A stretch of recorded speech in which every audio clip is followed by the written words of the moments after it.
Boomtown Summit, while obviously heavy with economic infrastructure issues, also recognises the importance of social and cultural capital, and even more so as we build the city of the future.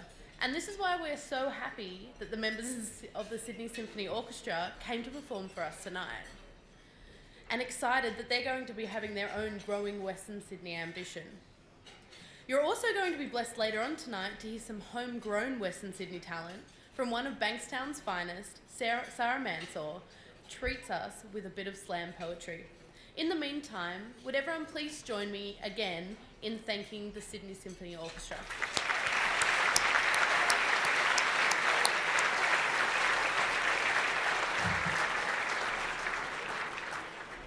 Now, Boomtown, it's all about innovation and future-proofing Western Sydney, which is why the upcoming presentation fits in so perfectly. Our next speaker has recently joined Uber as its head of aviation, to spearhead the development of on-demand aerial ride-sharing. That's right, ladies and gentlemen. In the future, you may be transversing Western Sydney, not by road or rail, but by air. So please, again, put your hands together to welcome to the stage Eric Allison from Uber.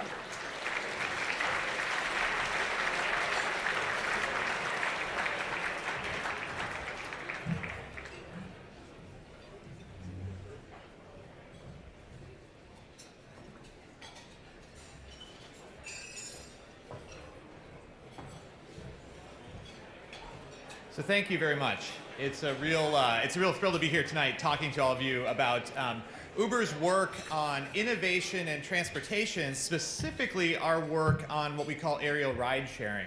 So Uber Elevate is a business unit at Uber that's devoted to bringing to the world urban aviation, which we think is going to be the next big thing. So let me tell you more about it. So we're really motivated by the fact that transportation and mobility around the world is not getting better.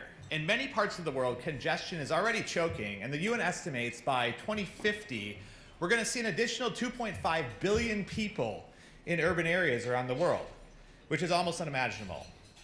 But Uber cares deeply about moving people around. Our mission is to ignite opportunity around the world by putting things into motion.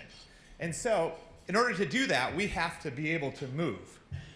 So right now we think about moving things at scale. We've introduced a lot of innovations in our ride-sharing products. We just ticked over 10 billion total trips that we've done. We're in over 65 countries. We're in 600 plus cities around the world. We have 75 million active monthly unique users, and we're doing millions of trips per day. We care about introducing innovations that actually can scale and be a meaningful contributor to mobility around the world in people's everyday lives. So to that end, we've actually introduced some new things lately, and these are going to be rolling out in places around the world. We're actually just purchased Jump bikes earlier this year. These are electric bikes and scooters that we're actually introducing in different markets as a new way to get around, we call it micro-mobility. So this is not just, this is basically leading the way as we make a transition from Uber not just being about ride sharing anymore, but making a transition to being a mobility platform that will integrate all these different forms of mobility, including things like public transportation, into the Uber platform. But that's not enough for us. We're still driving innovation across multiple different fronts. For instance, we're still investing heavily in self-driving. We really think this is a very important part of the future of mobility around the world. In fact, we just announced a few months ago a $500 million investment by Toyota into Uber around our self-driving technology. But all of these forms of mobility are really about the ground network. And we think to really attack congestion, to get at this question of how do we add new forms of mobility, let us move around more freely, we have to actually think differently. We have to introduce a new mode of transportation that can change the rules around congestion. So we're looking to cities, asking the question of what made cities great in the first place. The cities grew up. Engineers figured out how to build buildings higher, increase the density in cities, leading to the critical mass of ideas and ingenuity that let cities be this locus of world economic growth that we see. So why can't we do this? Why can't we take a trip from Manly to the Central Railway Station in 8 minutes, instead of taking an hour by train and ferry or 2 hours in a car.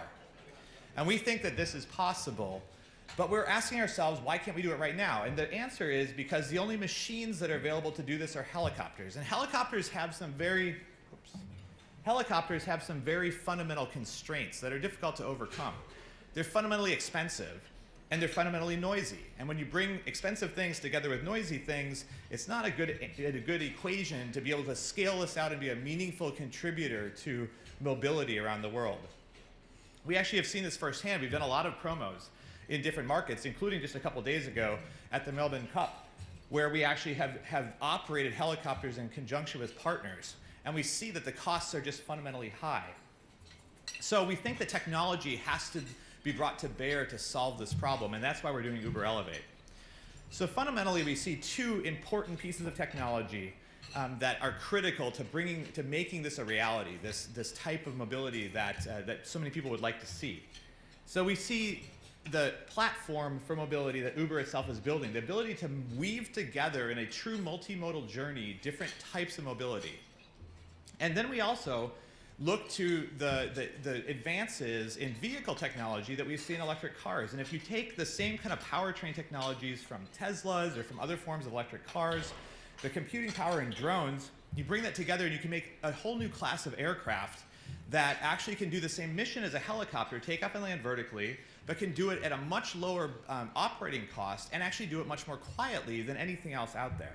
And we think when you bring these two things together, you have that right equation to actually make a scalable, real form of mobility that can contribute to the fabric of how people move around cities.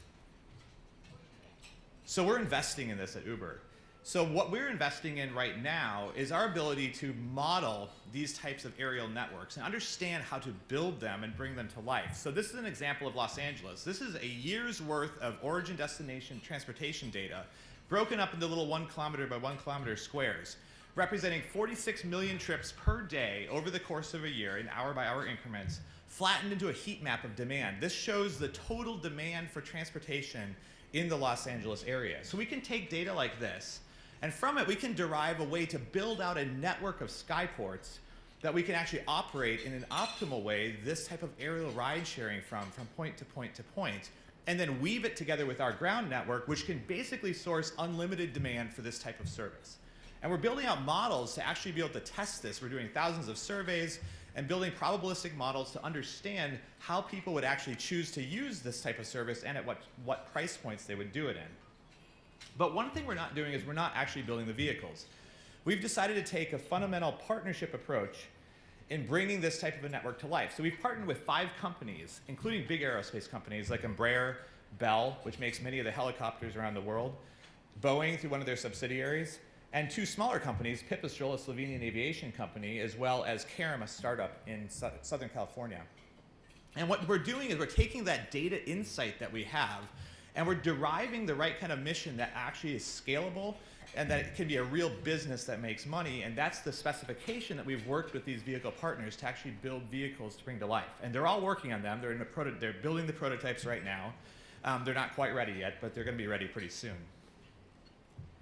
We're also partnering with architectural companies and real estate companies to understand what the skyports of the future will look like.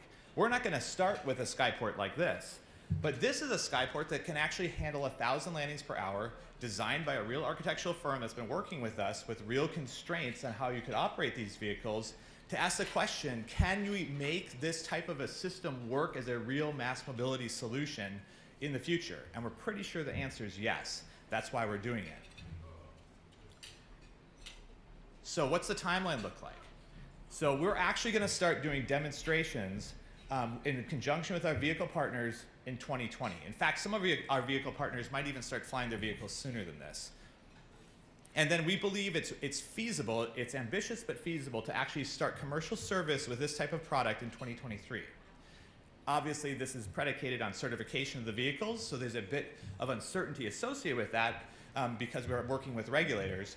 But we've actually taken a fundamentally partnership-oriented approach with regulators as well, because we know that aviation must be done the right way. It must be done in a collaborative, extremely safe fashion in order to bring this form of mobility to life. So what's it going to cost?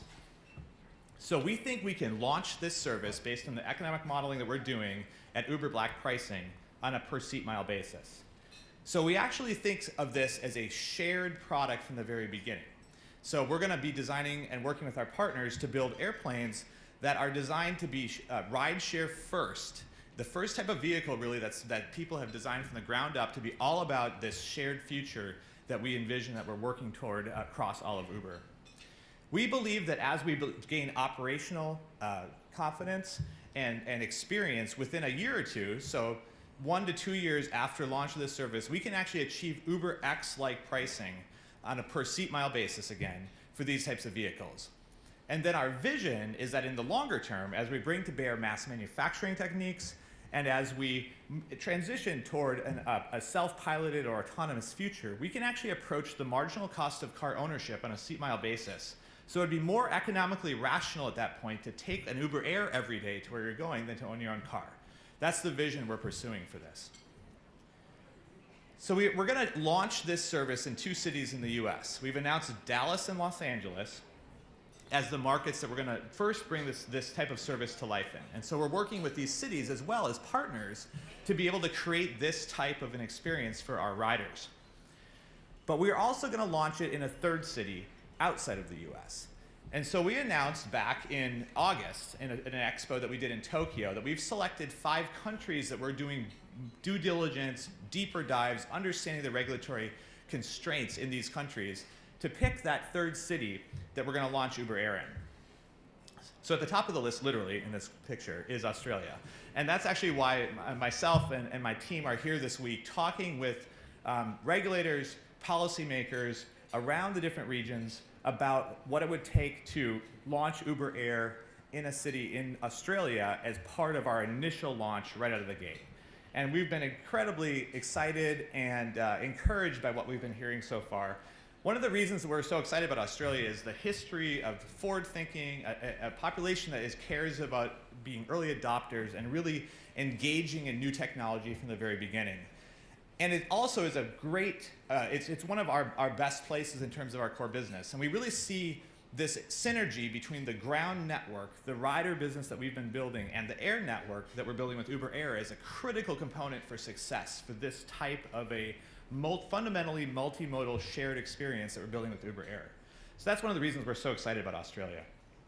So I'm going to leave you all with a quick little video that is a image of it's a example, a representation of our vision of the future of what riding Uber Air would be like, and we hope to bring it someplace close by here very soon.